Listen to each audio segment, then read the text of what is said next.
Well, certainly one of those days, Mike, when it just seemed to keep coming and coming and coming. 2 to 5 inches of rain statewide, wind gusts 50 to 60 miles per hour, record warmth.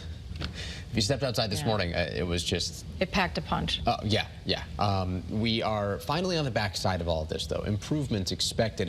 Here's a look at the coastline, though. The coastal flood warnings getting set to expire here now that the tides are moving out. The high tide cycle was 1 to 2 hours ago, so we're beginning to see improvements along the immediate shoreline, which is good news.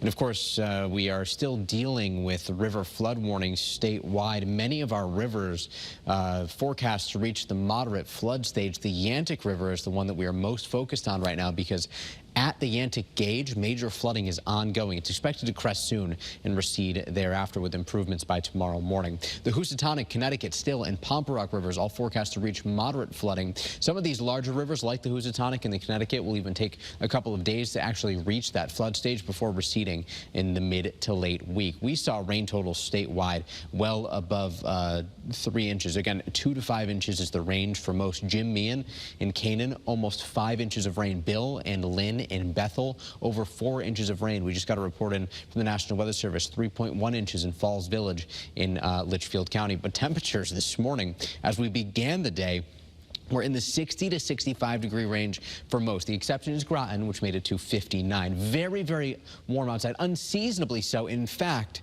we beat the old record for the Hartford area by 6 degrees. The old record was 58 degrees. We made it to 64. Bridgeport 61, we tied it with 61. Temperatures are falling back. 50 degrees along 91 right now. It's 50 in Chester and Willimantic, down to 48 in Putnam. Still 54 in Norwich, 52 in New Haven.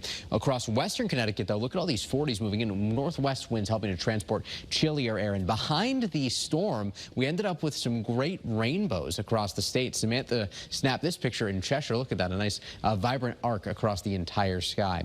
Temperatures will continue to drop back. We're in the 40s through 10 o'clock, 30s by 7 o'clock tomorrow morning. We begin the day tomorrow in the 30s. Here's a live look in our iCam in Windsor Locks. A little bit fuzzy out there right now. Wind coming out of the west at 20 miles an hour sustained, and a live look in our iCam in New London. So tonight, as temperatures fall down into the 30s, we'll watch skies go from mostly cloudy to partly cloudy. And tomorrow, we're expecting perhaps an isolated rain or snow shower to work its way through. Partly to mostly cloudy skies. Temperatures, though, back up in the 40s. So even if we see a brief shower, no big impacts there.